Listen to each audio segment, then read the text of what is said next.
everybody. Happy Friday and welcome to the Fanatic Forum. I'm your Fanatic and host, George Bueller, and a special happy Turkey Day out there to you all. Thanksgiving was yesterday, so I hope everybody had a happy and safe one here.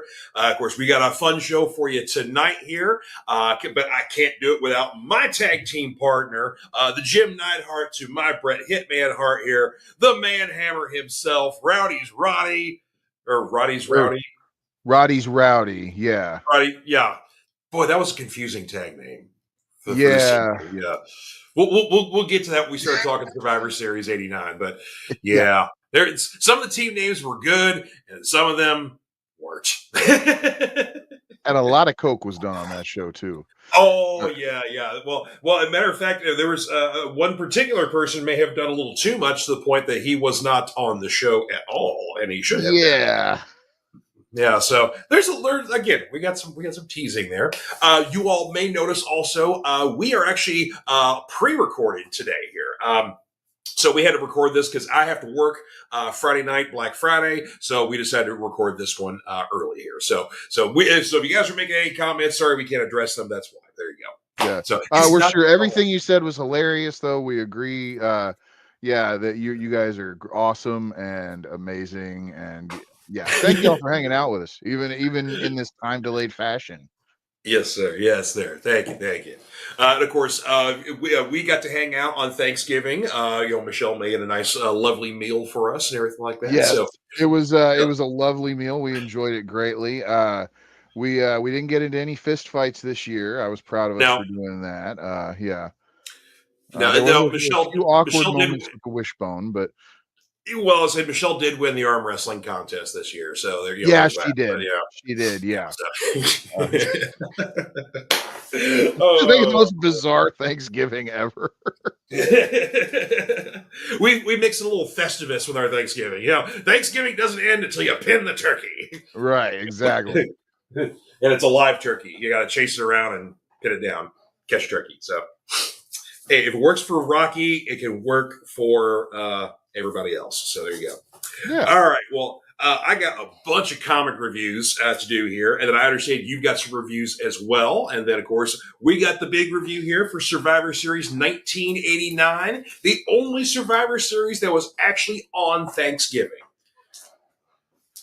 Was it? Yep. I thought there were a couple of them that were on things. I thought the first. No, I know the second one. Yeah, they always tried to get around the date, but it never quite worked out. So it was usually either the day before or the day after. That's most of the time it's like the day after or stuff like that. But yeah, this one was actually on Thanksgiving Day itself. So okay. I think maybe this. Well, let me try to think. Yeah, because I was thinking. Yeah, because I remember a lot of them were either on or around, or it was around usually. But yeah, this one was actually on Thanksgiving. So anyhow, yeah. We'll talk about that stuff later here. But first off, a couple reviews from last week here, some worthy stuff here, and we'll eliminate the one here because yes, there is a Batman from last week. I was going to say, yeah. But if you remember from last month, Marvel released Deadpool Batman, which was a crossover and featured a lot of other secondary stories with other team-ups from different characters as well. Well, this is the DC version of that. This is a completely different book, completely different creative team. Matter of fact, it's Grant Morrison, the legendary Grant Morrison, and Dan Mora is the artist on this one here, so a super-duper team on this one here. Different story than was in the Marvel one. They don't even really reference it. So it's kind of almost like a completely different thing here. But then you've got other team-ups in the book. You've got Constantine and Doctor Strange meet for the first time. You've got Ms. Marvel and Static Shock. X-23 and Nightwing. And then Harley and the Hulk. The Constantine Strange is a really cool story, but very much like the Captain America Wonder Woman story from the Marvel DC one, the Nightwing X-23 almost steals the show. You were telling me about that one. I'm looking forward to it, to checking that one out. And kind of the impetus with that particular story is that you have got two people who are direct legacies of some of the greatest heroes known in all comicdom, Wolverine and Batman. These guys are their direct, basically their number twos, their their next generation heroes there. So yeah, Right. so they happen to share quite a lot of similarities. The finale for the One World Under Doom storyline. This is issue 9. And man, I tell you what, when Marvel does it right with their big events, where it's like it starts off well, it ends well, it's an all around good story. One World Under Doom fits that moniker. Great ending. And of course, there's a little bit of since this came out 2 weeks ago, Doom does end up passing away kind of almost willingly. But I guarantee he'll be back in comics in probably under 6 months because it's comic. Well, and also Avengers Doomsday hits theaters next year, so Oh, they're gonna want to bring him back. They're gonna want to bring him back looking like Robert Downey Jr. pretty quick. Yeah, but then there's another kicker because in the storyline, of course, Doom was gifted the mantle of Sorcerer Supreme, and so when he dies, that passes to someone else.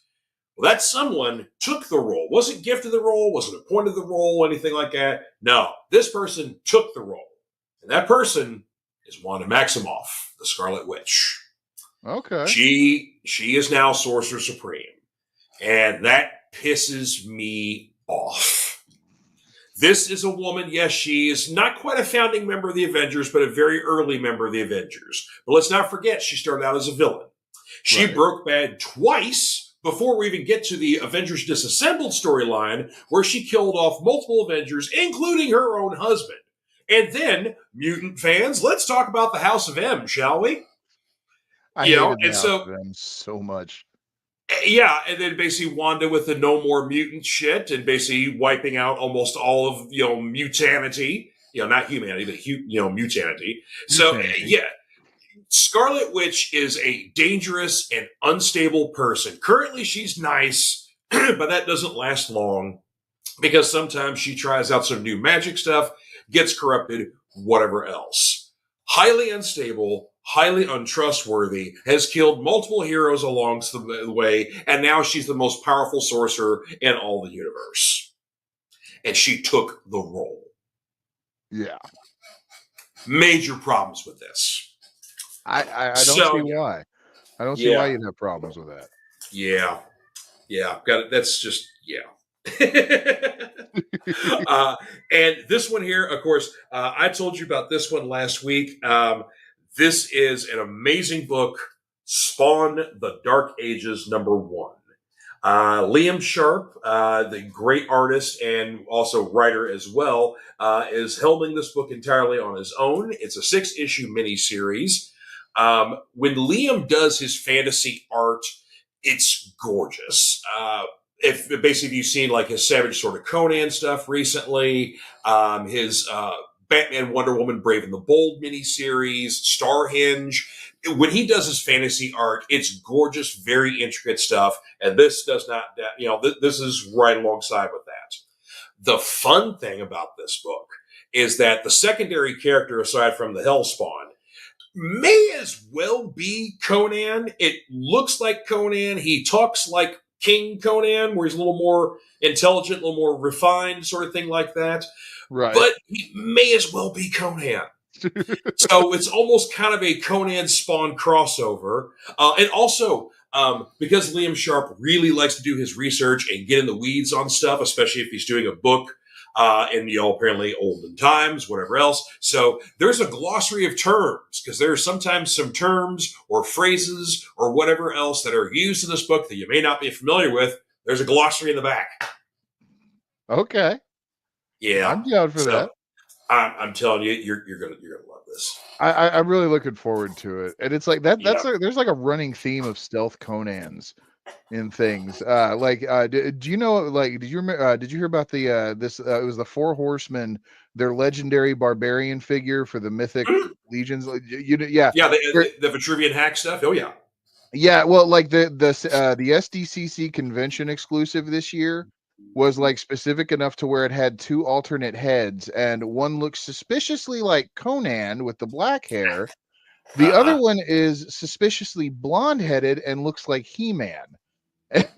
And it's very like, I see what you did there, Four Horsemen. Nice. Yeah. All right, and some excellent selections for this week as well here. I've got a couple of DC, a couple of Marvel, and one indie here. And basically, this is the week of a lot of Batmans. So, but one you had a great interest in, we got to talk about here. From the DC Black Label, this is Batman, Green Arrow, and the Question Arcadia #1. Yeah. You did get me one of them, right? Oh, this is your copy, yes. Oh, okay, sweet. Yes. I did take the liberty of reading this because I was very interested in myself, to the point where I got myself a copy. Okay. Gabriel Hardman does the writing and the main art in this one. He's got some backup assistants on here, but the cover is very indicative of this very hard-boiled. We're going back to the '80s style because you got a little bit of kind of some, true to life, kind of maybe a little, social justice kind of stuff. So basically, a great trio of 3 non-superhero characters. Arrow's an archer. Question is basically a reporter / detective, and then Batman's a detective with a whole lot of gadgets and crap, but no superpowers in here. I don't want to give too much away on the story here, but Batman kind of almost plays a turn, like he's in it, but we focus a little bit more on the Question to start off with. Then we get introduced to Ollie, and then Batman shows up there. Definitely the time they kind of almost date this a little bit. Because Oliver, somebody makes a reference to him just coming back from Seattle. So that's the Longbow Hunters. That's the Mike Grell run. Yeah. So I'm wondering if that's got like kind of any ties, or that it might even be like a retelling of that 3-issue annual series that I believe it was 88 or 89. That was one was the Batman, the Detective Annual with Batman. Then there was the Question Annual, and then there was the Green Arrow Annual, and they were all done by the respective creative teams. But this was when like Batman was like the hardcore Alan Grant run, and the Question was the Denny O'Neil, and Mike Grell was doing like the kick-ass stuff with Arrow. Yeah.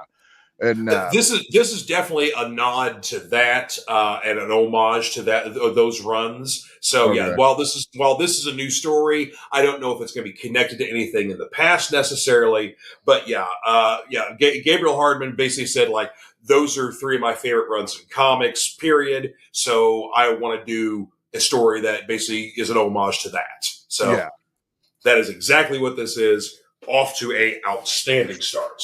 I am so looking forward to that because, like, I say this with no hyperbole. Denny O'Neil's Question run was one of the comic book runs that I read that changed my life. Like, just as far as like the deep philosophy of shit, like it was the whole thing is like Vic Sage is like he's an asshole in the first time, right? Like he's like and then the whole series is him realizing that he's a giant tool. And like, but he's still the Question the whole time. But like, he changes from like the Steve Ditko, like hardcore black and white Question to like, more of a nuanced like Eastern philosophy, like Zen and the art of motorcycle maintenance kind of Question. And it was like, oh man, dude, that was like one of them things because I read that all in like individual issues, right? So like. And there's something with it, like if you read a comic like as it comes out with the letters pages and everything intact, like you get almost a second story to go along with it because you got the creators going back and forth with the fans, and that almost added a secondary story to the Question. Like Denny O'Neil was almost giving you Cliff's Notes throughout the whole thing. Yeah, and it was like it's something that the omnibuses and the trade paperbacks will never capture. Because they don't put those letters pages in there. They don't reprint those in there. Yeah. But yeah, there's a couple of ones like that I think are better as individual issues as opposed to collections. But it kind of just depends on what the book is or what the other little nuanced things in there. Sure. Yeah. Let's see. Next up for our last Batman book here, got to talk about Absolute Batman 14. This is the conclusion of his fight with Bane here. A lot of body horror going on in here because basically Arkham Asylum is no longer an insane asylum, whatever else. It's basically a place where scientists and other freaks experiment on people to turn them into freaks. So one of Batman's friends there, old Waylon, basically got turned into Killer Croc. Bane himself has experimented on himself, where basically Venom just kind of just extends his musculature and just turns him ginormous and whatever else. So Batman was seemingly infected with Venom and tried to turn into one of these things, but he basically kind of turns the tables on Bane here, using his own know-how, the way he does things here. Of course, this really emphasizes, especially this particular issue, emphasizes that this is not your father's Batman. This run of Batman proves that basically this Bruce Wayne fights dirty. He can cut corners if need to. He's brutal and violent as shit, and he has no qualms about killing people. That whole thing of like, I don't kill people because my parents were gunned down an alley. Yeah, that didn't happen in his life. So in Absolute Batman, his father died in a violent shooting accident, but it was at a zoo during a school trip that his father was basically chaperoning. His mother is still very much alive. Oh, okay. So, Okay. So it's an entirely new dynamic. And of course, also most of the classic rogues gallery, like your Penguin, Riddler, Two-Face, Killer Croc, Catwoman, these are all his friends that he grew up with. And they still are his friends, even though basically some of them are getting horribly beaten to death nearly by Bane, or basically been turned by the Arkham people, like Killer Croc here. So, yeah, like I say, it's a completely different dynamic for this particular Batman. And number 14 cements that. We do get another tease with Joker, who's been kind of peppered very lightly in the whole series. He's apparently he is apparently the world's richest man and one of the world's smartest men. And Joker is basically kind of like, I've said this before, Joker is kind of a moniker, like when they give like gangsters, like, Al Scarface Capone or George Babyface Nelson, and the gangsters themselves didn't care for the nicknames. That's kind of the same thing. People call Joker behind his back. They never do it to his face. But apparently there is another side to the Joker, a far more monstrous side. And I'm not just being facetious. He's literally a monster. It's like I don't know, some kind of transformation or whatever else, but I've seen some pictures and some covers, and he also looks terrifying. So there's that. But yeah, Joker coming next issue. Okay. Yeah. All right. Our one indie selection here. Once again, traveling back to the world of Berserker, Mr. Keanu Reeves here, his immortal warrior. This one's called The Bleeding Tide. So this is another one-shot kind of going back into his past life. Because, of course, like basically he's apparently been around since the Stone Age, and then recently died again in the modern age. But again, he's an immortal warrior, so he'll be back. But this is basically kind of like ancient pirates, stuff like that, kind of Elizabethan possible era. But this lady here is a captain of a pirate ship, and she essentially finds him buried in some sort of coffin at the bottom of the sea, retrieves him. They kind of start to form a bit of a relationship, and basically very much kind of Conan Belitz, raiding the seas, having fun, and, fornicating while things are on fire, sort of stuff. Right. Like that. So, but yeah, just, still, but of course, Keanu Reeves gets credit in this for creating the character, but he didn't actually write this. Full credit goes to Marjorie Liu for writing this one. Jerry Brown does the main art with Dee Cundiff on backup. But yeah, Marjorie writes a great story here. We get a little bit of a love story with some secrets because our lady captain has got another side to her as well. So yeah, she's not all she's cracked up to be there. So there's a different side to her as well. So yeah.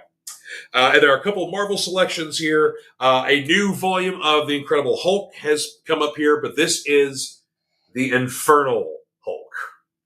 So this is basically piggybacking off the Philip Kennedy Johnson run. So this is still that same run that if you guys have been enjoying the run, it's still here. Nick Klein's doing the main art for it.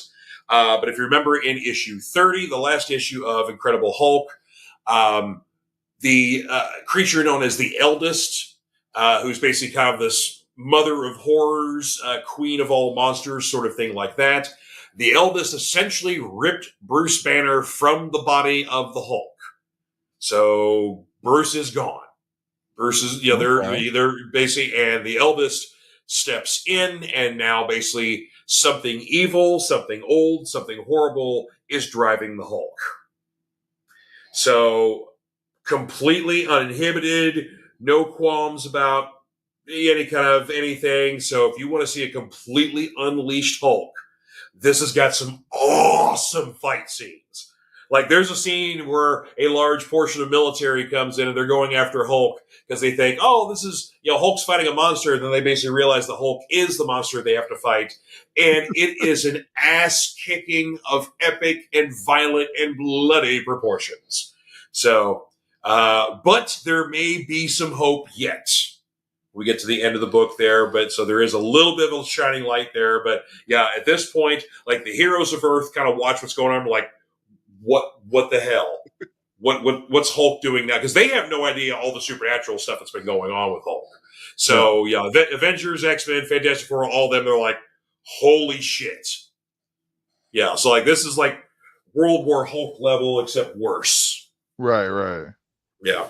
And then our final selection here, like I said several months back when the Punisher Red Band series debuted, Punisher fans are eating good at the end of 2025 because we have the Punisher Red Band series. Now we've got the Marvel Knights Punisher series. That's 2 issues in, which is kind of a flash forward in the future, much more hard-boiled sort of stuff like that. And then our third miniseries here, Daredevil and Punisher, The Devil's Trigger. This is written by Jimmy Palmiotti with art by Simone Bianchi. Or not Simone Bianchi. Simone Bianchi. Sorry. Yeah, I'm sorry. Yeah, it is Simone. Yeah. Great art, great storyline, kind of another time capsule. Basically, Matt Murdock is representing a member of the Ganucci family. You may remember them from the classic Punisher story, Welcome Back, Frank. That's the beginning of the Garth Ennis run that lasted for a number of years. And remember what happened to Ma Ganucci at the end of that? She got her legs and arms cut off and was basically blown to Kingdom Come. So, yes. But she was also a see you next Tuesday of epic proportions when it comes to mob bosses. So, yeah, she kind of deserved it. Absolutely. It's unclear if Ma is still alive or if basically just one of the family members has come to head. And so Matt Murdock has to represent him. And of course, Punisher being who Punisher is, he gonna kill him. So he gonna fight. Yay! So, classic DD Punisher fighting and stuff like that. Even to a point where there's one point where Frank is basically going to like blow away the target from a long distance, and he has got Murdock tied up, and is like, "All right, well here, I'm going to attach this gun to you, and it's pointed at me. So if you want to stop me from killing him, you got to shoot me." Yeah, he does that kind of shit too. Yeah. So yeah, so very cool. So a lot. That's gonna be, I think, a 6-issue miniseries. Okay. So yeah, so pretty cool stuff. All right, what you got for us here? Well, this is actually kind of your fault a little bit too. Because you didn't help the matters any. But I have a new addiction to a plastic crack, not Warhammer. And so this was my Amazon Black Friday reship because one of the legs fell off of it. But this guy, the triple Viper pack, with the Viper. The 2 regular Vipers and the Viper Lieutenant. And, that's cool. Or the Cobra Officer, excuse me. Okay, So that's a nice little 3-pack that came this afternoon. So it's like I'm gonna open this guy after the show, and then this afternoon when I went to Walmart to look for friggin' model paints now because I'm looking into customs and weathering some of the figures and all that. I found you've gone way down the rabbit hole. Dude, I like wait till you see the dining room tomorrow when you come over. Like it's like I'm getting into action figure photography, and like like I'm even like I'm dabbling in stop motion a little bit too, just to see like how so there's like it's a whole deal. But one of my favorites as a kid growing up, I got him today and didn't expect it, but I got old Blowtorch here. Oh And yeah. yeah, I'm a big Blowtorch fan. I like him. I love Yep. him, and I like Barbecue, like the two fire guys. Yep, Like yeah, I got my blowtorch right here, and the cool nice. thing is he has 3 different size fire streams coming out of his thing. So you got like Oh, the little cool. tiny one where it's like the pilot's lit, we're ready to rock and roll, or we got like a medium stream, or like big huge stream. So Yeah, I see yeah, the big ones right up here. Like I mm-hmm. didn't. That's cool that there's more in there because Yeah. there's always something more in these boxes. Like this is Oh like yeah. these. We're gonna have to do an episode on GI Joe. You realize this, right? Like, I mean, Okay. yeah, twist your arm, but yeah. But no, so yeah, that's what I'm excited about. Like, and it's gotten so much worse too. Like now, because it's like I'm looking at like other like 1/12 scale figures that like go along with the line, right? Like, because 3D printing now has like blown up and like made Oh all yeah. kinds of stuff possible. And then there's these other action figure lines, like Action Force is like a thing Mm-hmm. now that's Mm-hmm. compatible with them again, and it's not like the old like the British version of GI Joe. It's like a new thing called Action Force because Hasbro let the trademark lapse. Yep. Have you seen these Operation Monster Force figures? Yes, I have. Those are awesome, badass. Dude, yeah, I might have to There's get some, me some of them. yeah, I think those are all Good. exclusive to Big Bad Toy Store, like that. Those are the Action Force stuff, but yeah, those Yeah, are really cool looking figures too. yeah. It's like, oh, oh man, but yeah, no, this is because it's like I'm even I'm looking at customizing and kit bashing and like so the Hooded Cobra Commander deal, right? Like how they're Oh not yeah, going to yeah. make it. Yeah, so Mhm. people make unpainted heads, 3D print them. They make Yep. unpainted heads that you can buy, or you can buy a painted one. Like yeah, on eBay. eBay is like amazing for this stuff now. It's like this is you had a hand in this, George. I regret nothing. So Yeah. one of us, one of us. No, it's going to be really bad when I'm going to be like, yeah, I took out a second mortgage and I bought the Rattler, and yeah, the But but vehicles it's and but it's so cool, the Rattler. I don't disagree. I don't at all. I saw I know, somebody yeah. 3D printed the flag, the Mm-hmm. aircraft carrier, and Yep. it does take up a whole room for the house, but it's classified scale. Like, yeah, Yeah. Yeah, it's like, yeah. If you thought the one for the 3 3/4 inches was big, wait till you get to the classified size aircraft yeah. carrier. Oh, And thankfully, the person who 3D printed the aircraft carrier for the classified side, they fixed the big error, which was the opposite side of the aircraft carrier. That's not the front. That has no detail in it whatsoever. They made detail. oh, They just yeah, like there's detail on the walls, like like 3D printed like some texture, or like here's some piping, or here's like an area that's like a weapons locker, so no, there's may not be stuff removable, but at least there's detail. Because that yeah. was the thing, like the front part where the landing strip is, and the main hub of not the cockpit, the whatever the command The center command for the tower, yeah. yeah, so there's detail and stuff going on there, but then basically, like all the underneath, like there's storage space. There's all kinds of space to put things in, but there's like it's just blank plastic. Yeah. So Wow. that was like that was one of those things people were like, "Oh, really?" So it's all just surface detail up front and like Yeah. nothing on the back side of it. It's like it was weird, So yeah, anybody who did get it, that was the ugly secret no one wanted to tell you.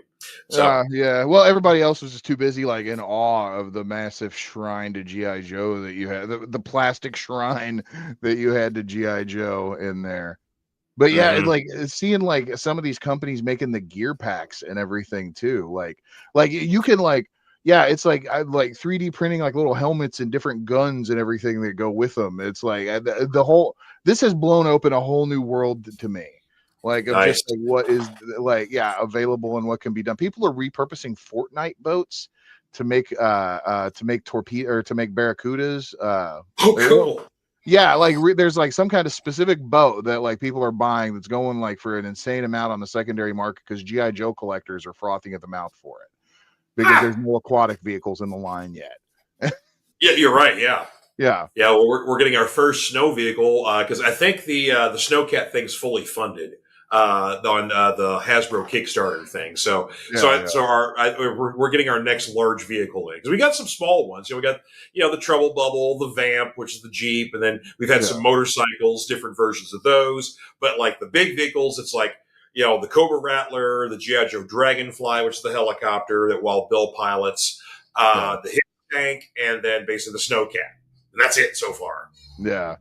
And see, I would love to get a hold of a Hiss tank at some point, but like that's another one. Like that baby is expensive, but it's it's a deluxe version. It's a deluxe toy though. Like it really is kind of almost. I hate to say it's worth it, but yeah, it's.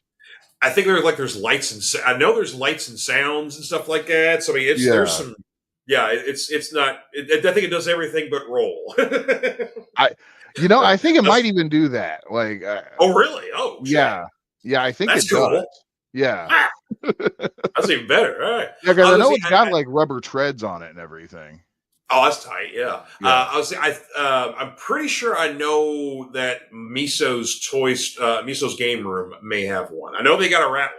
I've seen the Rattler. Yeah. It's glorious. But I can't remember if they have a Hiss tank or not for sale. I think they do. Anyway, yeah, Miso's game. I keep going. Miso's game room in Louisville, Kentucky, is probably my favorite spot for toy shopping. Like for all your like board game, RPG, miniature, Warhammer, D&D, whatever those kind of needs. They are also the go-to for that because you got your paints and supplies, compendiums, books. Board games itself, places to play them with other people, Yeah. Yeah, so, I'd have to go there for paints too. Shit. They got the good stuff though. Yeah, that's what I'm saying. Like I learned that there is a difference too between like the stuff like the acrylic paint that you get at Walmart for like 58 cents a bottle versus miniature paint, which is actually like chemically different, like to a certain degree. And like, specifically for, it's like, that's a whole other rabbit hole. Like I'm learning, I'm watching video. I'm not learning. I'm watching videos on how to airbrush shit. Yeah, that's where we're at with this. Well, I was gonna say, if you need some tips on airbrushing, I know a local artist that he basically Eddie Milburn, and he's the airbrush guy. So, and he does really good work. So he airbrushes anything. So yeah. Well, this is gonna be more for like custom pieces of stuff, but yeah. Yeah, I mean, he's a nice guy, so he may give you some tips if you need some. So there you go. So. See, I love it. See, you're going further down the hole than I am because I don't get into the kit bashing and stuff like that. Because I've never gotten into it, though I find it interesting. I follow a lot of people on social media who do it, and I love a lot of their work, and I'm always amazed by it. But it's like I don't know if I've got that kind of talent, but still, it's like if you're going to do it, then we're like, hey, Seth. What do you do here? Well, that's the thing. It's like I don't know, like I don't know if I'm ever gonna like get into like different sculpts or anything like that. But it's like I love the idea of like taking the figures and like doing like the black wash, like adding like detail to them and like really kind of making them pop. Like the backpacks, especially too. Like people are like, I think I'm going to start with the backpacks because the backpacks are unpainted, but they're super highly detailed. And like they're really good to start with, like because I'm not going to get into Warhammer because I'm into another plastic crack now. But there you go. Yeah. Yeah, as I say, and the same with a lot of the weapons too. Some of the weapons aren't really painted, or they're just kind of a mono color, but they have a high level of detail to them. So, finding out the clips eject on the guns like that blew my mind. I know, dude. Yeah. Yeah, we're definitely gonna have to do a full bore episode on GI Joe in general. Oh darn! Yeah. All right. Well, shall we get to our topic du jour here? To the main event, yes. Let me get my stuff. Yep. Go. Yep. Because our topic this evening, we're doing another Fanatics review of an old pay-per-view here, and Seth chose the WWF Survivor Series 1989. which this would have been the third event in the Survivor Series. Basically, because the original one was in '87.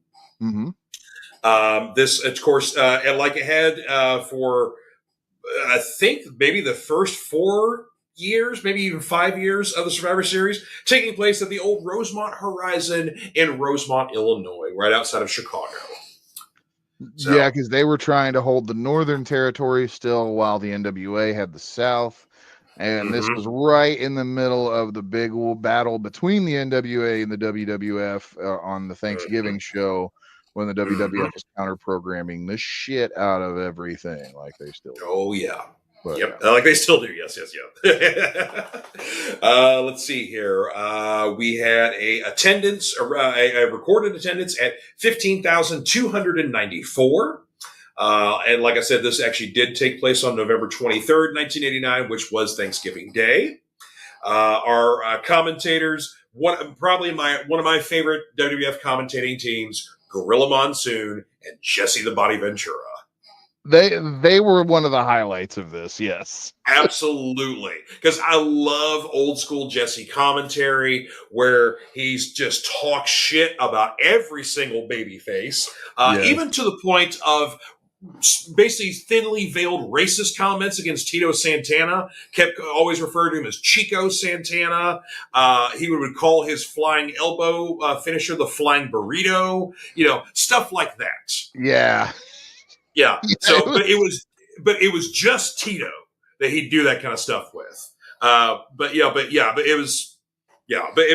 Jesse was a great heel commentator. Loved just praising the good guy or the bad guys, talking shit about the good guys, especially if Hogan got on there. Oh, every time Hogan would pull a dirty trick, because Hogan, though being a babyface for majority of his career, pulled a lot of heel tactics during matches.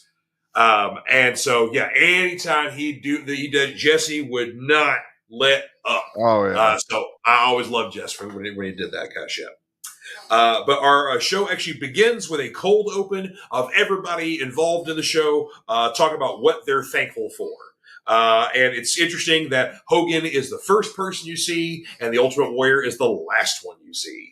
So, because this is basically going to take us into 1990, the following year that's not 6, is it? Because 6 was 90. Was there 691? 6 was. I can't remember if WrestleMania 6 is. Yes, it is, because Hogan's champ again, because WrestleMania 5. Yeah. So basically the next year, so the next WrestleMania is 6. So okay, yeah. So Hogan, Warrior gets the big push in this show here. And also, this is the first year where they changed from 5-on-5 teams to 4-on-4 teams. So teams of 4 settle the score. Yeah. And as usual, all the names are gimmicked.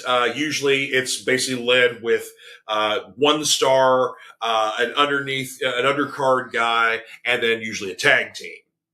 So, but you can tell for the most part, this was an off night for everybody. Even the ones who were involved. This was basically a pretty easy show, not a lot of hard bumps, any kind of crazy shit going on.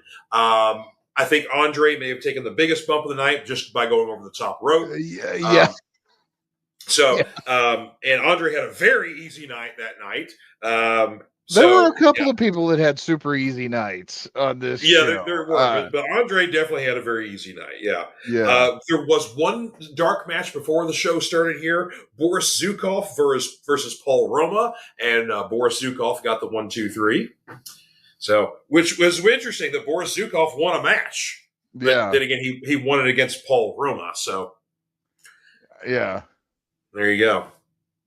All right, so we got our card breakdown here. So, of course, we get everybody's teams have names on here. So there's a gimmick for everything here. But our opening match here is the Dream Team versus the Enforcers. And the Dream Team consists of Dusty Rhodes, Brutus the Barber Beefcake, the Red Rooster, and Tito Santana. Whereas the Enforcers is led by the Big Boss Man, Bad News Brown, who replaces Akeem for whatever reason. Rick Martel, the model, and the Honky Tonk Man, and of course we have two managers on the heel team here: Mouth of the South, Jimmy Hart, and Slick. Yeah. So I don't know what the reason was why Akeem got replaced. He was still with the company. He wasn't leaving or anything like that, as far as I know. Just they did a swap out. So which I'm not entirely sure why about that one there. Basically, you've got essentially two feuds going on in this one that are being touched on. Tito and Rick Martel are still feuding because, of course, they were previously in a tag team together called Strike Force, and then Rick Martel turned heel and turned on Tito, and then Rick Martel started developing the model character, and then he had his fragrance called Arrogance, if you may remember. Yeah. His perfume. His perfume that he was disputing out or dispensing out of a bug, but like a bug spray dispenser, like those big old ones, like the weird like T-shaped can, and the pump in there. So yeah, he was dispensing perfume from basically a bug spray canister. Yeah. Because it was like, for some reason in my mind, like I had replaced it with one of those little like jars with the poofy thing on the end of it. Because I think he carried one of those at one point. And then when he did the promos, and I think when he first debuted it, Arrogance was in a bottle with the poofy thing, and then very quickly it turned over to the bug spray canister. Yeah. Okay. Yeah. It's like, all right. Vince McMahon and cocaine, man. There you go. I don't know why.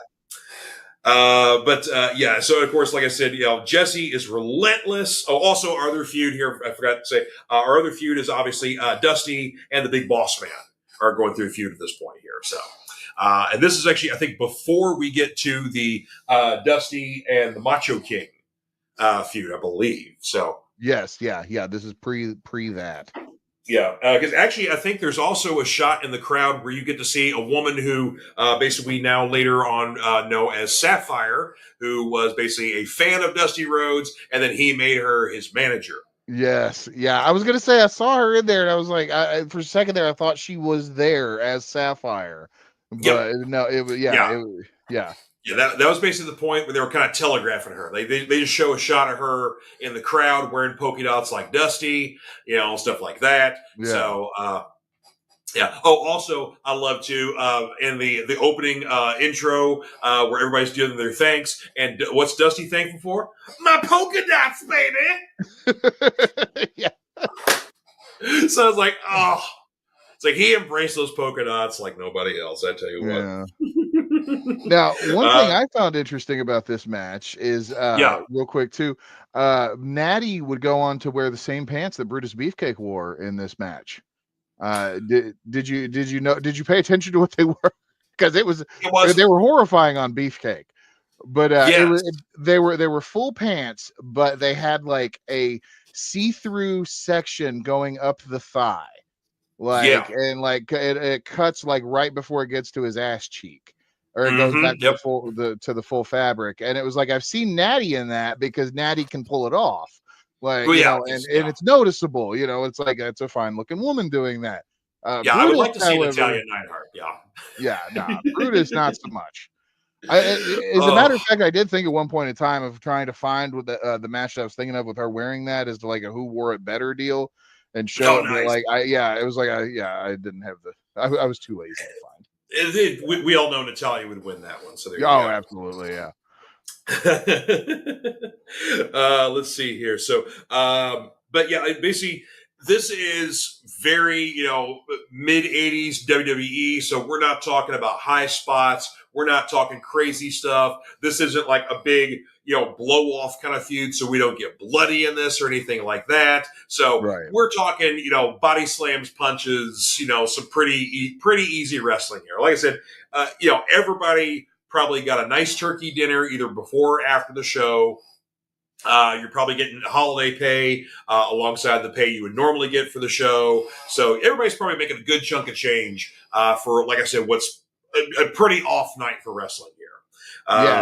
This show, I'm gonna be honest, with the exception of one match, this show is mid and boring as hell. Like it was, it was one of those things where it's like, next time we do this, I'm not just going to pick one out of the hat. Like I would actually like to do a show that might actually be known for being decent.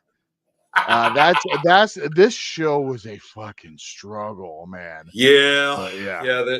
I mean, to me, Survivor Series is always one of my favorites growing up, especially as along with Royal Rumble. So I've seen Survivor Series '89 multiple times. So I mean, I knew it was kind of like, oh, okay, that's gonna be pretty easy show. It's not really a big. I mean, because like the next one is '90. That's the first Undertaker, so that's a big deal. '91 is your first basically show that's headlined by a world title match, and so you get basically a break in the 4-on-4, 5-on-5 teams. So yeah, so there's definite changes coming in the next few years for Survivor Series. That's for sure. Yeah. And to the point where basically the multi-man tag team matches, the traditional Survivor Series elimination matches, are almost phased out, or like you might get one, a year, sort of thing like that. Yeah. And then now that's been all replaced with war games. So Which I'm fine that's with. the new thing. I love it. I love that it's war games, but yeah. Oh yeah. War games is cool. I'm down with that too. But so let's see here. Our first elimination: Rick Martel pins Tito Santana with a handful of tights, because Rick Martel does cheat to win. So there you go. And I tell you, I've always I wonder why Martel got out when he did. Like, he didn't stick around very long. Like, he had his heyday, and then he got out and aged well and did other stuff. But I'm not sure if he does a lot of like fan conventions or anything like that. I know he's had some health struggles recently. Because I think he's got some kind of cancer, I believe he's dealing with. But yeah, he's one of those guys that didn't stick in wrestling that long. But I just wonder, like, I've not really seen any interviews with him, so I wonder, like, what his whole take on it is, how proud he was of his work. Because I always loved him as a heel. I thought he was just a great, just snotty bad guy, good worker in the ring. Loved to cut corners. So yeah, just good classic heel. Let's see here. Next up. Oh, yeah. So we do have, of course, Bad News Brown's on this team here. And Bad News, though he was a bad guy, he also had a very bad attitude, very paranoid. So we do get a spot where basically Bad News gets in, has this little bit of time in the ring here. He goes to tag in the Boss Man. Red Rooster ducks, and Boss Man ends up hitting ends up hitting Bad News Brown, because like basically he had like Rooster, Bad News had Rooster tied up, and then Rooster ducks, and Boss Man gets hit. Basically, Boss Man hits Bad News. That starts a bit of a tussle to push thing, and then basically Bad News just walks out. So basically he gets counted out. So now we are even 3-on-3 here. Yeah. So, but yeah, that was always the fun thing I love about Bad News Brown, man. It's like he hated everybody. Yeah, and he was always going after Hogan. Like he was, like he won a world title shot, but I don't know if he ever had a match against Hogan, or at least not a televised one. Yeah, at least not a televised one. Yeah, I don't think he did, but. And I don't know if I wonder if there's a specific reason for that. Like Hogan didn't like him or whatever else, and so he would never grant him a shot. So I don't know. Yeah. It's obviously that would have been something Hogan would have had a hand in. So let's see here. Next for an out, the Honky Tonk Man eliminated by Brutus Beefcake. Also, you'll notice that Jimmy Hart works a lot tonight. Yeah, Jimmy's got a lot of dudes in the show, so he'll be out here a couple more times this evening. So don't you worry, he won't be gone long. I do love hearing him on the bullhorn yelling at people. Yeah. Let's see here. Brutus also pins Martel. Martel tried to hold the rope, so that basically Brutus kind of reversed it on him. Mm-hmm. So Martel tried to cheat again, and he got himself here.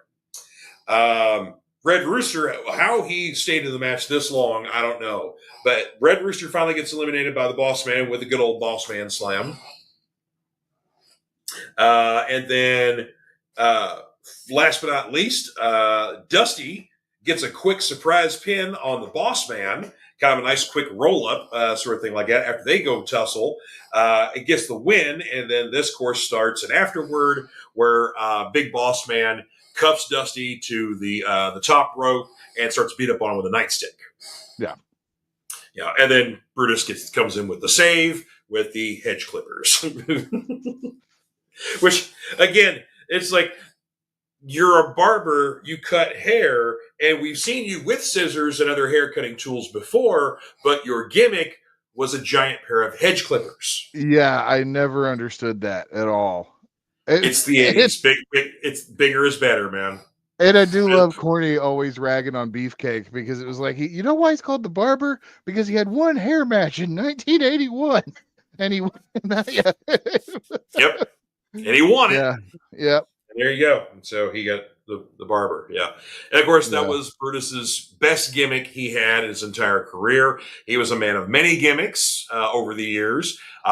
His best known gimmick was that he was the friend of Hulk Hogan. Yeah. So Hulk Hogan Flunky was the Yep. Yeah. So wherever he was part of that first stable. I was there. Yeah. Along but with apparently one of the Nasty Boys, Brian Knobs. Brian Knobs, yeah. Yeah. Yeah, Knobs also one of his buddies too. So yeah. God, that'd be a trio there. Good Lord. Oh, geez. Yeah.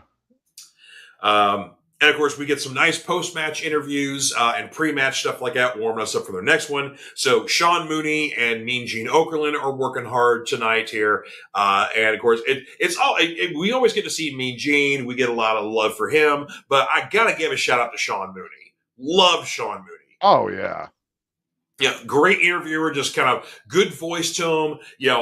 Didn't get into the bullshit, stuff like that. So he has to react to something the heels are doing. He certainly does that. But basically, he was, he knew he was the number 2 to Mean Gene, and he was perfectly fine with that, I think, and always just gave a great performance, great delivery and stuff there. So I always enjoyed him. Yeah. And so we get a post-match interview with Big Boss Man and Slick after Boss Man just whooped up on Dusty.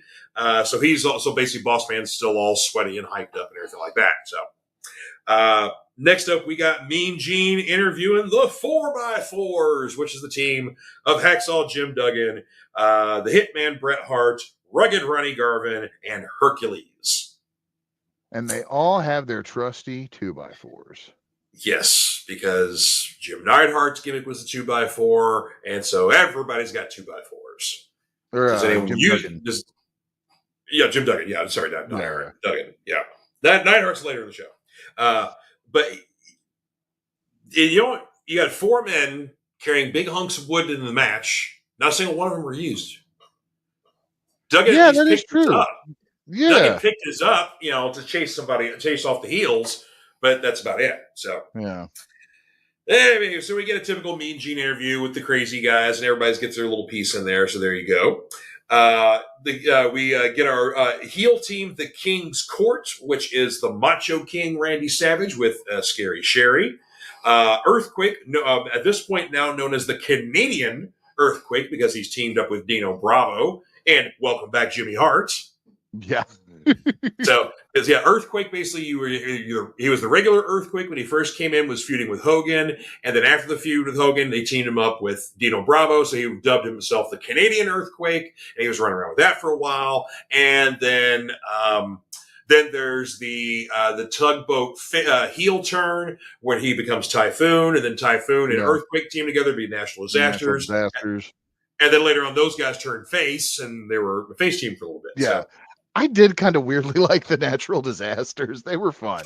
Well, they were fun, and they were both, especially John Tenta, Earthquake. Hell of a worker. Oh, yeah. Nothing against Uncle Fred. Fred Ottman, who was, Tugboat, Typhoon. Yeah. And also Shockmaster. Yeah. But he's also, a very good worker, good big man, too. But, man, anybody can tell you they ever worked with Tenta. Dude, that guy for a big man could work. And he could outwork a lot of people, especially Hulk freaking Hogan. Oh yeah, that wasn't a hard feat at the time though. No, it sure wasn't. No. And also rounding out the King's Court, let's not forget the Hammer, Greg Valentine. So Yep. Jimmy's basically got 3 dudes in this match here that's under his stable. I was gonna Earthquake, say, Bravo, and Valentine. yeah, Valentine in this was like he was the unsung hero. Yes. Really. Well, because I mean, it's Greg Valentine. Yeah. Also a phenomenal worker. Loved him. Just good, tough, bad guy. Yeah, and you can tell that he was the guy that Brett was like easiest working with in that match too. Mm-hmm. Yeah, 100%. Oh yeah. Well, and of course, and as far as I know, this is I think the first time that Macho and Hitman get to work together. At least like on a large scale. I mean, they may have done like the dark match stuff like that, but like those guys never really had a feud, or anything. So you're going to see 2 awesome workers go at it in this match as well. With basically anytime Hart and Macho are in the ring together. Yeah. So basically, between the 2 of them, Valentine, and I mean, I'll even give some love to Ronnie Garvin because Ronnie Garvin was just a good brawler worker. The 4 of them carry this match. So even though Ronnie doesn't really do a lot, he's not in it as much. But nonetheless, Right. Yeah. Let's see here. So eliminations go. Earthquake gets Hercules out first because Hercules had an impressive look, but that guy was about 800 pounds of steroids. So yeah. Let's see. Jerry Duggan gets Greg Valentine. Boo. Dino Bravo pins Rugged Ronnie Garvin.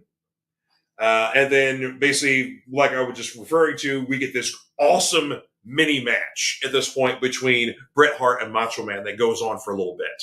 Yeah. That was just like, I just sit there and it's like, honestly, yeah.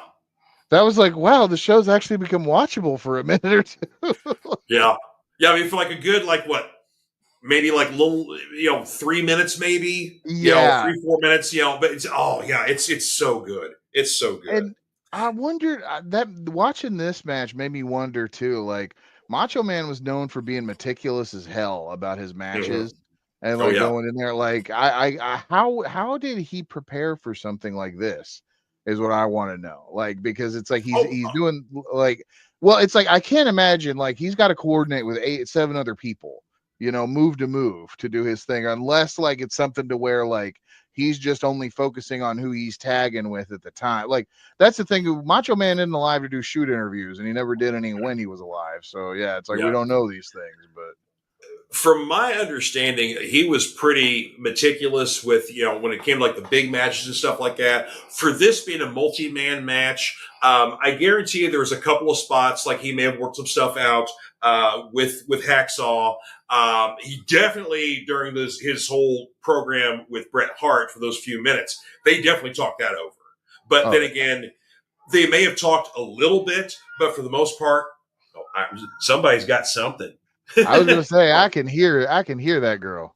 Yeah, I think that's Iris. I think she's hunted and has got that evil stuffed little squirrel or one of her favorite strings. So either way, she's a good hunter. So yeah.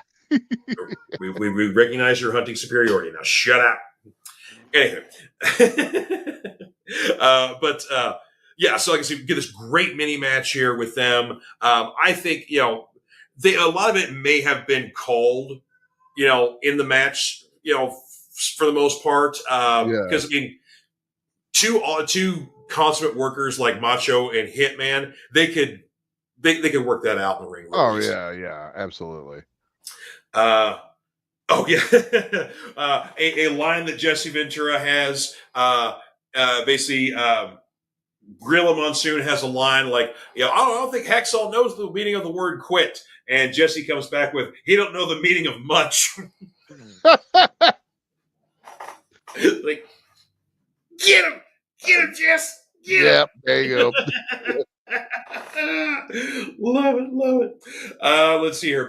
Macho ends up pinning the Hitman with the big elbow. So now we have a 3-on-1 situation here. Hacksaw is alone. But he ends up clearing the ring in a spot here, beats up a little bit on everybody. And then At one point, Duggan's going for a running move. Sherry pulls down the ropes. Duggan goes ass over tea kettle outside and ends up getting eliminated by a count out. But then he grabs the 2x4 and then clears out the heels, even though he lost the match. So, Yeah. So he gets the celebratory waving around the 2x4 and going ho, and the audience going ho. But yeah, you still lost. Yeah, there you go. Let's see here. Our next segment here, Mean Gene gives an update on Dusty Rhodes. And of course, it's like he's outside the door where Dusty's getting worked on by the trainers, and it's looking grim and whatnot. We see lacerations. You know, there may be he's on death's door. Yeah, it's looking rough there. You know, so but yeah, so a great little update there. I always love some Mean Gene stuff there. Oh yeah. Next up, a poem by the genius, aka Leaping Lanny Poffo. Yeah. Yeah. And if you want to know if these poems are all written by the genius and Lanny Poffo himself, the answer is yes, they are that bad. So you know who to blame. Yeah, as awful as they are all Lanny Poffo creations, and they are awful as hell. Yeah, but God bless him though. Lanny did that stuff till the day he died. Man, he knew that was his gimmick, and he was in on the joke. But yeah. So, and of course, I don't know if you ever saw any footage of him when he was leaping Lanny Poffo, and he also did poems, but these poems didn't get booed as much because they were much shorter. And also, he would toss out frisbees. Yes, I do remember the frisbees. Yeah. Yeah, and then I think the frisbees even had a poem on there and something like that. But they were like, you know, after a while they started selling those in the merch stand. So you had like the Leaping Lanny frisbee and whatnot. But yeah. I had one of those that he signed as a kid, and it was no kidding. It was one of the most awkward things. Is I remember meeting Leaping Lanny, and like he was the genius then, but it was still the frisbee. He was still doing the frisbee gimmick, and yeah, I guess they had some left over or something. But it was. My mom wasn't too happy with him. I remember that, but it's like I did get the autograph, and yeah, it was. I have no idea where it's at now. Like long gone somewhere, I'm sure. But that's awesome, bro. Let's see our next match here, and this is one of the big ones here. We've got the Hulkamaniacs versus the $1 Million Team. Yeah, and of course that's one of the big ones here. One of the big marquees of the two big matches here.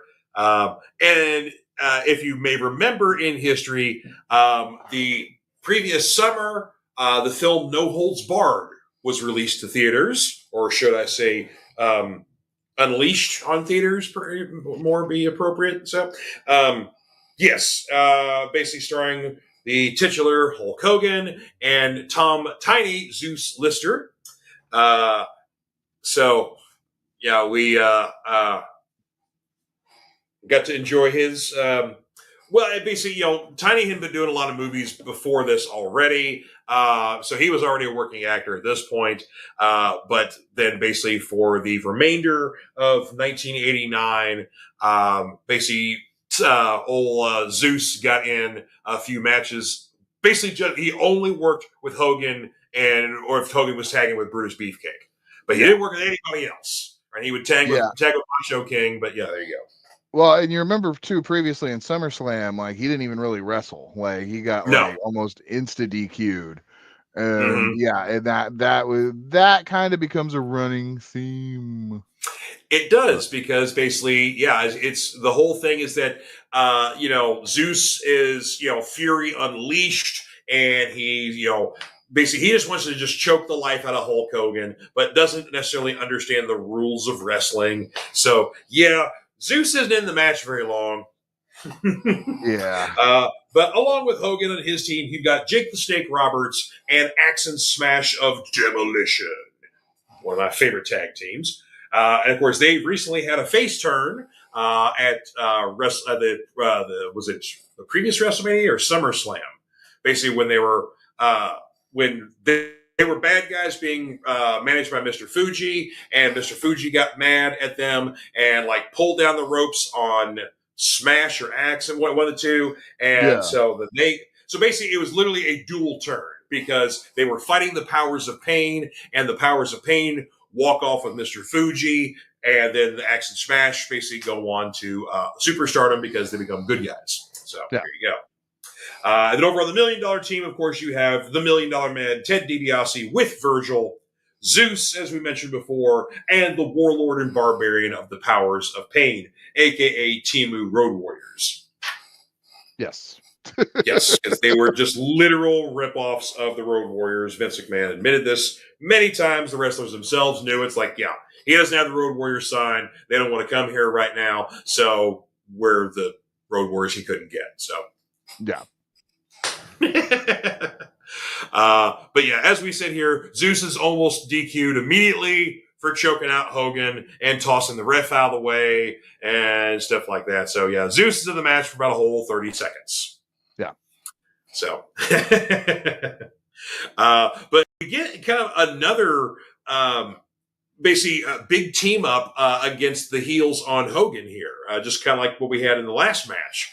Because let's see here. Warlord gets Axe out of the way with the help from Mr. Fuji. Mm-hmm. Barbarian gets smashed out of the way in almost very quick fashion as well. And then Warlord and Barbarian get DQ'd for double teaming Hogan with a spike pile driver. So it's kind of like boom, boom, boom, boom, all these guys are gone. So it really comes down to Hogan and DiBiase. But for a second there, it's a 3-on-1. But very quickly, it goes back to a 1-on-1. So you get, you got Jake Roberts too. Sorry, let's not forget Jake.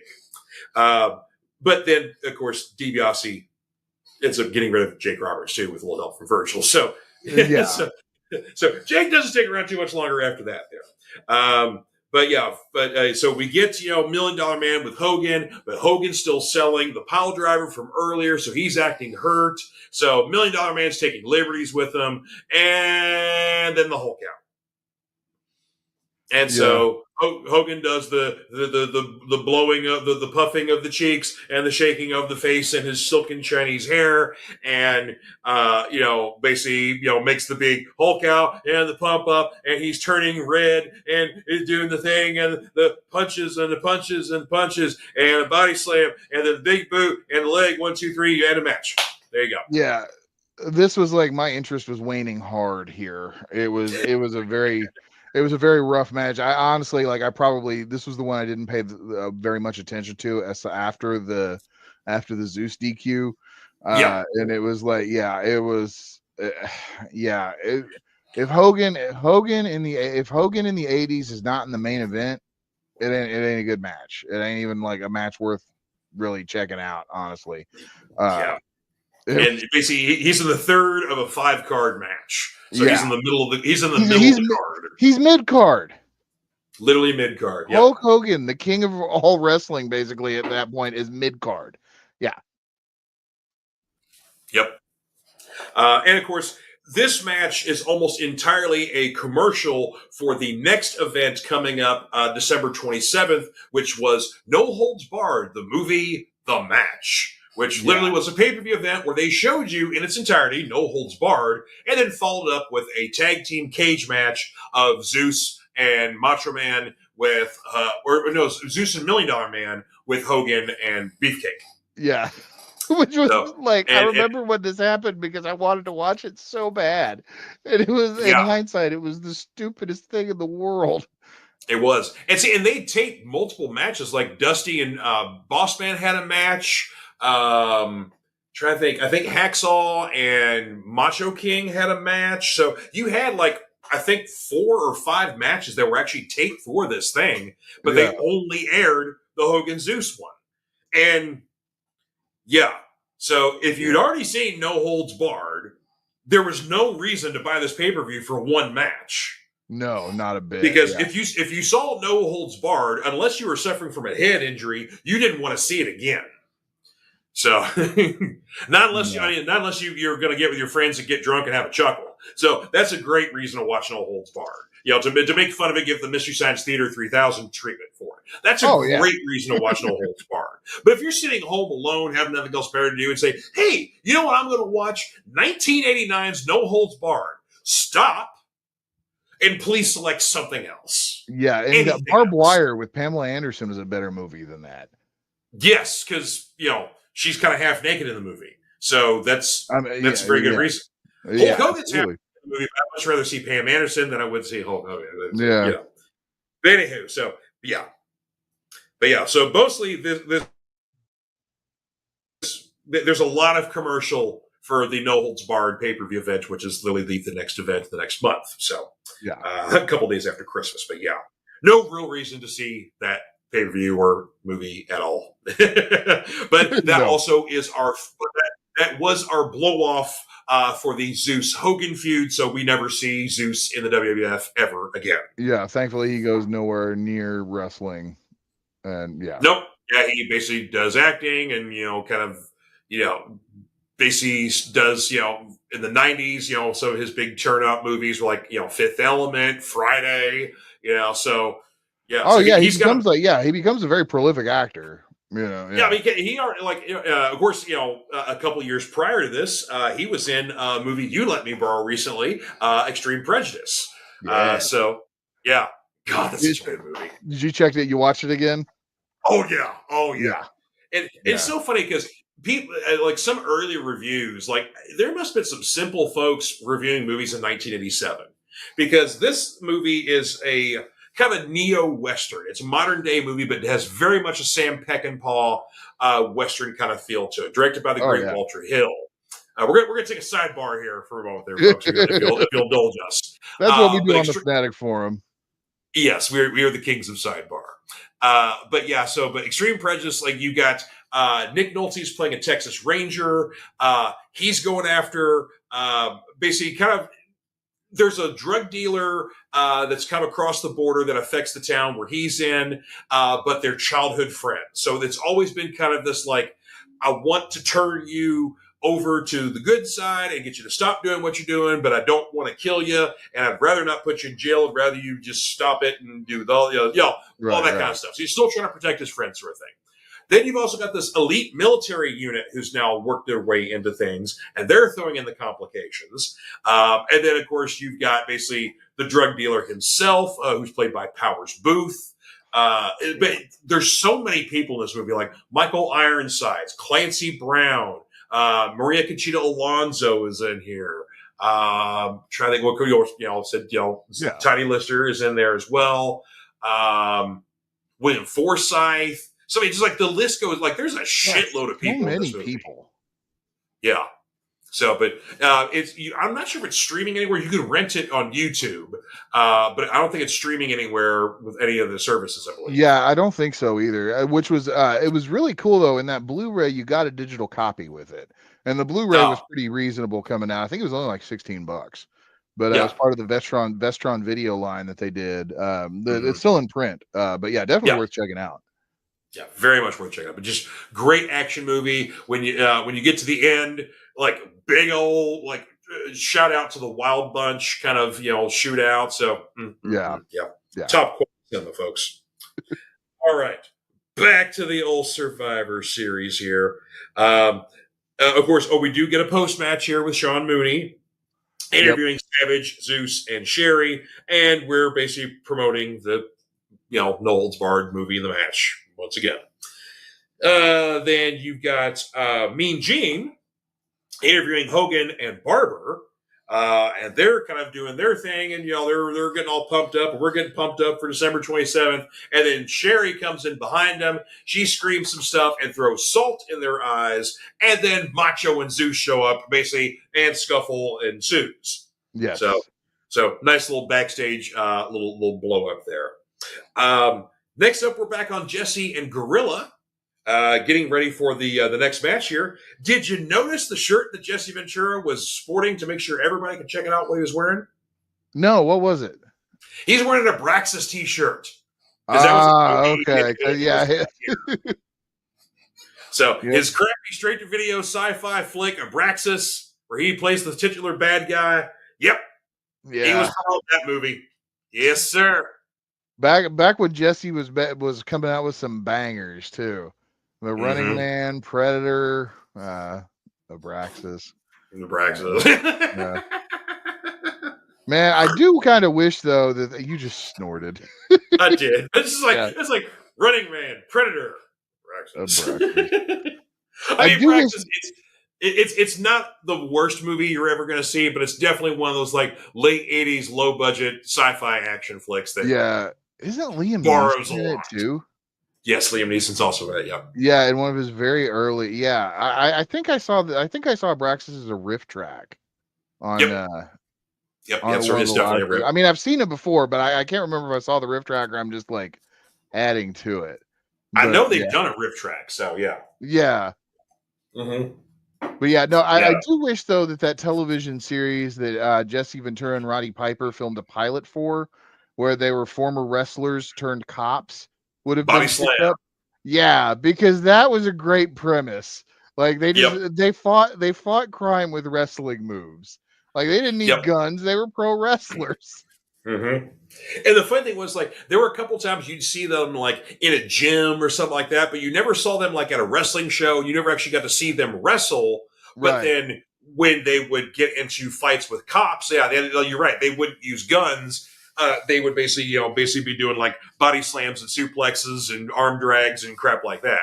Yeah, they even have a hot tag. Yes. Yeah, the episode. Yeah, it's great. It's They also have a hot tag. Yep. Yeah. Oh, and that was actually released in theaters. No kidding. It had a very short run, limited cities, but yes, they actually had a theatrical run. Wow. Yeah, some pilots for TV shows that were long enough to be in theaters, some of them actually did air and basically were played in theaters in limited runs. The Battlestar Galactica was one of them. The pilot for that one, yeah. Yeah, that was one of them. Trying to think what else. There were a couple of pilots that aired that would play in theaters back in the day. But yeah, so yeah. Oh, Body Slam. I remember I was like, when that aired on TV, like I saw the promos, like I was waiting for that to come on. I think it was like a Friday night movie or something like that. I don't remember when. I only discovered it on YouTube years after the fact. I never watched it. Oh, that's right. Yeah, because you were too young to watch it live anyway. Yeah. But yeah, I remember watching it live. I know it aired on NBC. It was either like a Friday or Saturday night movie, and I was over at my grandparents' house watching it. So I distinctly remember the event of waiting for this thing to come out and watching it and going, boy, it's kind of dull in some spots. Like when they get to the action parts, it was fine, but it was kind of dull in a lot of parts. So no, growing up for me, I got to wait for the TV movie versions of things like Nick Fury, Agent of S.H.I.E.L.D., starring David Hasselhoff, or the Gen X made for TV movie with Matt Frewer that was the most unconnected to X-Men thing I've ever seen in my life. Mm-hmm. Yep. Yeah. Oh, yeah. Yeah, and let's also not forget later on Mutant X, where Fox tried it one more time. Hey, let's try another X-Men show that's not an X-Men show. Not X-Men, yeah. Mm-hmm. Yeah. They've actually done it 3 times. I can't remember what the most recent one was. The one that was out maybe 10 years ago or something like that. Legion?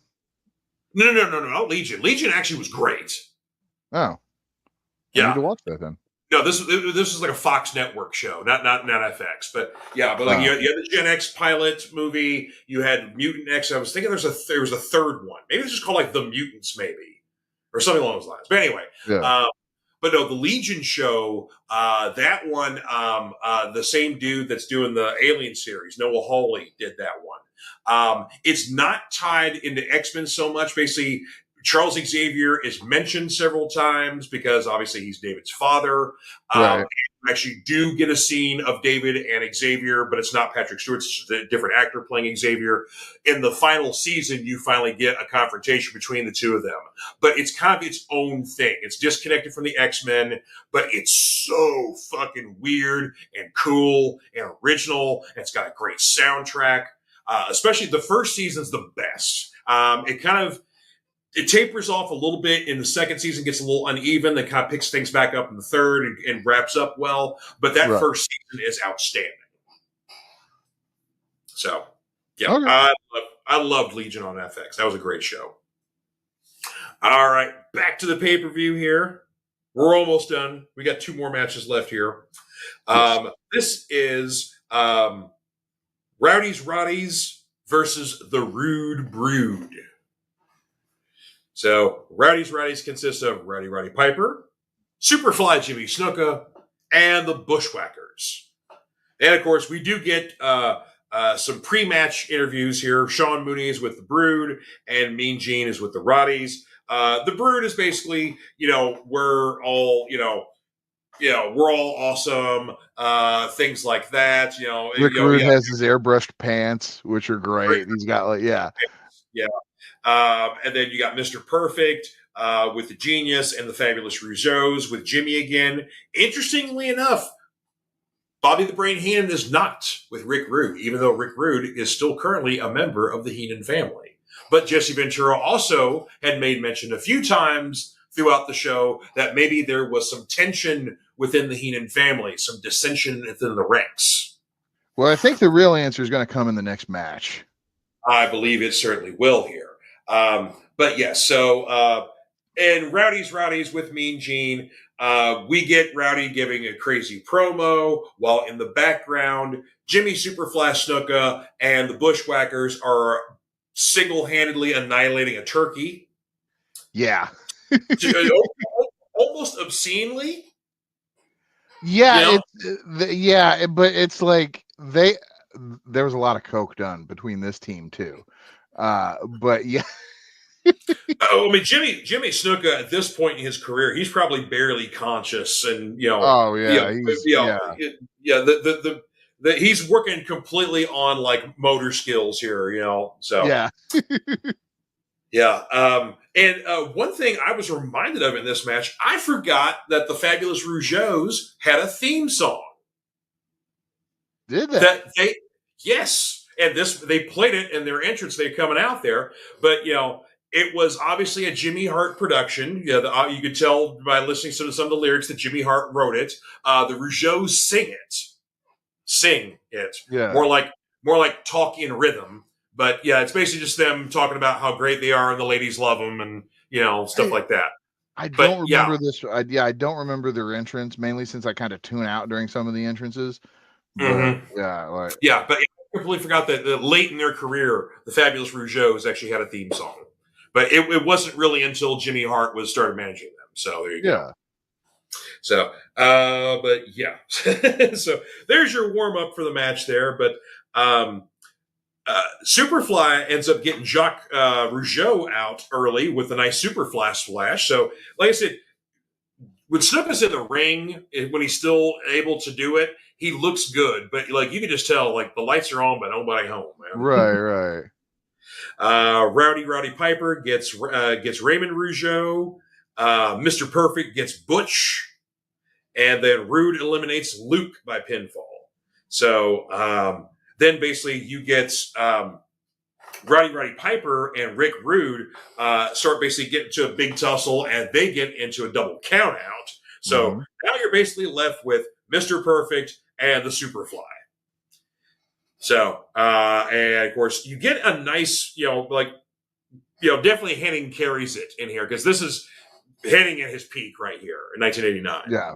So, absolutely, he's outstanding. Just his work, his look, everything. So, he is peaking at this point, just about or he's getting ready to start. Yeah, because I think he was at WrestleMania 6 when he gets his Intercontinental belt against Bret Hart, or am I thinking of something else? Or maybe that might be SummerSlam.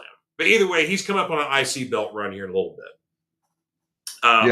But basically, Perfect gets the win with a perfect plex, pins Snuka, and then basically afterwards, Snuka beats up Perfect with a couple of chops, and then basically starts beating up on the Genius, teases a super flash splash, but Perfect pulls Genius out of the ring before Snuka gets the splash off there. So your sole survivor, Mr. Perfect. And thankfully, this one is a very quick match. It was it still lasted like 21 minutes though, compared like it was the shortest, but well no, it wasn't the shortest, but it was still like it still went on longer than it needed to.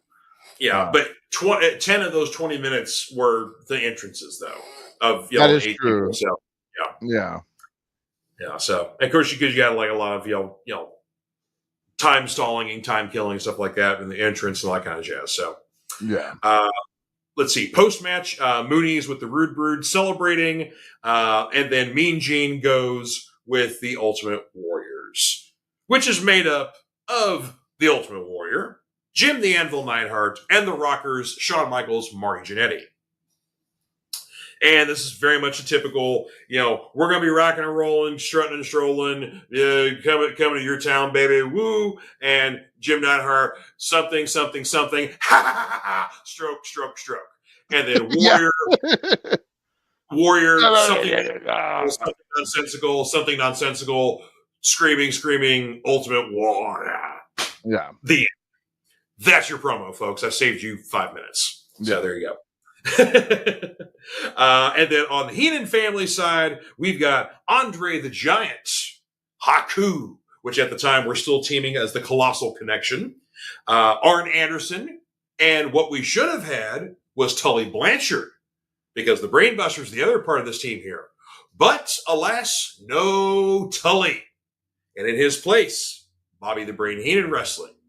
But why is Tully not in the match? They never explain, but we know. Yes. So the short version is that Tully failed a drug test and so was not allowed to wrestle. But Seth, you have some further history on this as to even further into the whys and the what really happens with Mr. Tully Blanchard. Yeah. So this was when they filmed the Saturday Night Main Event beforehand too, right? Right, and then Saturday Night's Main Event was the Brainbusters' final appearance in WWE. So, I think it's like either like the following Saturday or 2 Saturdays away was the Saturday Night's Main Event. But like I said, that was taped prior to this. So what other context do I have for this? Because I'm drawing a blank on this one. This is basically when they were going to go back over to WCW, but Jim Herd was in charge at this point. Oh yeah. So because a lot of people were hating the Jim Herd stuff, especially if they came from the old Crockett style and went to WWF to try and get better pay, and then Jim Herd was still. Yeah, Dusty Rhodes. This is when Dusty Rhodes was in the WWF. So Jim Herd running him out was like, that was previously his territory. Yeah, it was. Yeah. But so basically, what ends up happening is that Arn and Tully are planning to go back to WCW. They already have a deal in place and are pretty much ready to go. So Tully's like. So Tully's like, you know what? I'm going to take a night off and I'm going to purposely fail a drug test so I don't have to do Survivor Series. So Arn's like, yeah, sure, whatever.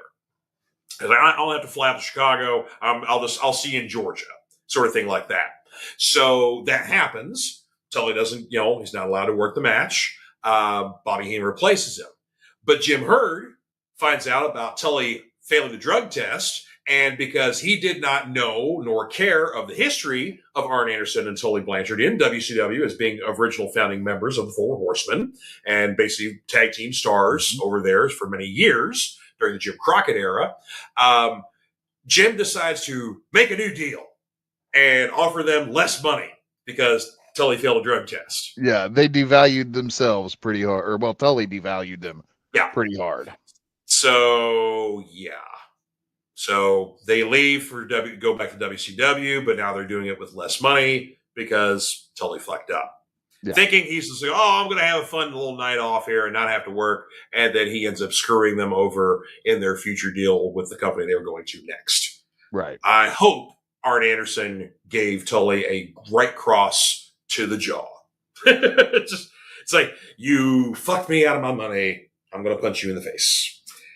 But so that's why no Tully, and we have Bobby the Brain Heenan now wrestling, which it may seem unusual to those who don't know their history very well, but before Bobby was a manager, he actually was a worker. So he was, basically he was the chicken shit heel. So he wasn't like a badass wrestler or anything like that. He basically, if you can imagine Bobby Heenan as a wrestler as he was as a manager, that's basically, so. Yeah. But multiple times where Bobby would actually work some matches, especially the famous one where he lost a match and had to be dressed into a weasel suit, which basically started giving him the nickname of the Weasel. Yeah. Oh, it was great. He He sold that like $1 million too. He did. Heenan being in this match, though, was actually probably one of the more beneficial things and made it the most interesting match on the card, I think. Just because of his playoff with the Ultimate Warrior later on, like in the match. It was, yeah. I felt bad for Heenan because, Warrior was infamous for not being a smooth worker and working very stiff. So I wonder if Heenan got hurt in this match at all. That's very, very possible. Yeah. Yeah. I wonder if he got hurt in this match. That was literally the first thing I was thinking about. Yeah. The match starts and almost immediately everybody's sorting out where they're going. Andre's in the ring and acting like he's not really paying attention and taking his sweet ass time getting out. Well, Warrior almost immediately clotheslines Andre out of the ring, going ass over tea kettle over the ropes on the outside, and then gets counted out. So Andre's in the match for less time than Zeus was in the match in his Survivor Series match a few matches prior. Yeah. So Andre gets a very easy night for this one here. But this was also very much towards the WrestleMania 6 was like Andre's, I think that was his last match. So it's like 6 months away. So Andre is definitely at the end of his rope. You can 100%. Tell they're very much protecting him. Very much. But this one should surprise no one. Haku is the worker du jour in this match, beating the ever-loving piss shit out of everybody. Yeah. That doesn't surprise. It shouldn't surprise anybody that Haku's a badass and kicking everybody's ass. But Haku is beating the ever-loving shit out of everybody in this match here. And he takes out Anvil after a savate kick. So there's your second elimination there, or your first one for the baby faces. Bobby Heenan takes out Marty Jannetty with a little help from Haku. But nonetheless, Bobby Heenan gets the pin on old Marty Jannetty. I'm sure Marty's got a story about that one. He's got a story, yeah. Well, as long as it wasn't involving him committing a hate crime. Let's hope not. Yeah. Jeez. Let's see here. Next up, Shawn Michaels takes out Haku. So, and of course, this is still very much, young, beefy Shawn Michaels here. He's, still, he still hasn't become the Heartbreak Kid just yet, but he's very much on the verge of that. Very, very close. A year away? Super close to the Rockers. Yeah. We're probably about a year away from the infamous barbershop window incident. Because I think Gorilla even still calls them the Midnight Rockers here, and because they he still refers to them as the Midnight Rockers. What's his Jesse keeps still just calling them Rockers though. Let's see. Arn takes out Michaels. And then basically Warrior gets his whole finisher combo of clothesline, body splash, that's the shoulder tackle, body splash, sort of thing like that. So Arn goes down after his finisher combo, and last but not least, we got Warrior in the ring with Bobby Heenan. And like I said, Bobby's getting tossed around by Warrior here like a rag doll, and I worry for Bobby's health. Because Warrior again, like I said, I love the Warrior as a kid, like a lot of other people did. But then as you get older and you kind of start seeing through the cracks and seeing the truth in the matter, and it's like, oh yeah, it's like everybody teases John Cena for having 5 moves of doom. Warrior had 3. Yeah. Had 3, folks. Yeah. Warrior did not. He had a ring presence, but that was about it. Yes, definitely had the presence. But he was probably the much more so than Hogan, because Hogan had some acumen and showed it sometimes, especially his run in Japan. So Hogan could actually work. But Warrior was almost the perfect emphasis of Vince McMahon's motto of like all sizzle, no steak. Yeah. You know, it's all the noise, the attraction, the ambiance, the everything else. But then the more you weed it down, it's like, oh, yeah, this guy can barely sharpen a pencil. You know, it's like, yeah, okay, I get it. I get it. So, there you go. With that, folks, is Survivor Series 1989. Our next event on December 27th is No Holds Barred, the movie, The Match. Don't watch that. The avoidance. Yeah, don't watch that, folks. don't torture yourself. No, it's a very mid cage match. Again, you get Zeus does a lot of choking and chortling, so they loosen up the reins a little bit, so Zeus doesn't get DQ'd in the first 30 seconds of the match. But yeah, this is definitely Zeus's longest performance in the WWE as a wrestler. So by about 5 minutes. But yeah, well, thank you guys for tuning in with us here for our special taped episode here. Like I said, I had to work for Black Friday, so we weren't able to do the show. And since we had to cancel at the last minute last week because Seth was having interweb issues, so yeah, we had to stop down for reasons. There's like, no, we're going to record for you guys here and still have a show for you guys tonight. Yeah, so because we still had to watch Survivor Series '89, so we were going to talk about it. We weren't going to let it go to waste. Yeah. Yeah, we might as well share the joy or, whatever with you guys. Yes. The ambivalence, yes, yeah. I mean, I say it's definitely a classic 80s WWF, sort of thing like that. The crowd was hot as hell. They were there for it. But yeah, it's really interesting to see a show of this nature versus the stuff they're putting out today, which is almost the exact same thing of like, the crowd is hot as shit. They're there for it. They like to sing along and chant with the stuff. The matches inside are kind of piss poor. The storylines, nothing's really going on right now. Yeah. So it's like, that's kind of the emphasis of the WWE right now. It's like, wow, how little things change. Yeah. But yeah, very, very cyclical. It's like we're in another period again. It was like, wow, like here we go. It's like, kind of, I mean, and the irony is now in the WWE, you've got a lot of talent, a lot of very good workers, in there. But yeah, there's just ain't shit much going on right now. Yeah. So, except for Survivor Series, which is this coming weekend? That's Saturday. Yeah. Oh shit. All right. Well, there you go. So you got Survivor Series 2025, aka War Games. War Games. Which this might be an interesting War Games to have Brock Lesnar. Basically you got Brock Lesnar and CM Punk and Cody and Roman amongst many other stars. But yeah, those guys all in a War Games match together. Now Brock's on the bad guys team and everybody else on the good guy team. Right. But yeah, it's like, wow, that's interesting. So yeah. Yeah, I'm intrigued to see it. So yeah, we'll be hanging out at Casa del Seth for that one, I'm sure. So. Oh yeah. I think it'll just be you and me this time, but. Cool. Right. Yeah. Just the two of us. We can make it shine. Yes, sir. Well, you all hope you had a wonderful Thanksgiving. Thank you guys once again for tuning in with us on the Fanatic Forum. Definitely like and share this with your friends and family, even people you don't care for and whatever else. Share the joy. This is the home for geeks here. So we will see you guys next week here. You all have yourself a safe and wonderful holiday weekend. And we will see you next time on the Fanatic Forum, TTFN. My name is Mark Weiss, and I am the founder and president of an organization called Comic Books for Kids. 6 years ago this month, we embarked on a journey of passion and heart.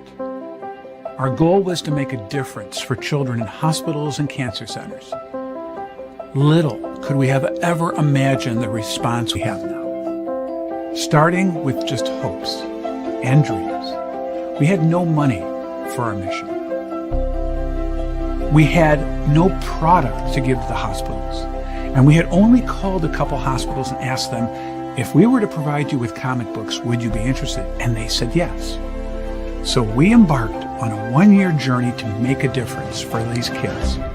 We realized that even though we can't take away the reason these children are in hospitals, we can perhaps, while they are there, let them fly like a superhero, be princes and princesses, and embark on a mystical and magical journey to take them away from where they are in that hospital bed. Today, and thanks to your support, we are thrilled to say that we are now the largest charity in the U.S., supporting well over 200 hospitals in all 50 states for not only comic books, but for other pop culture items like Funko Pops, action figures, coloring books, Spanish bilingual items, backpacks, and more.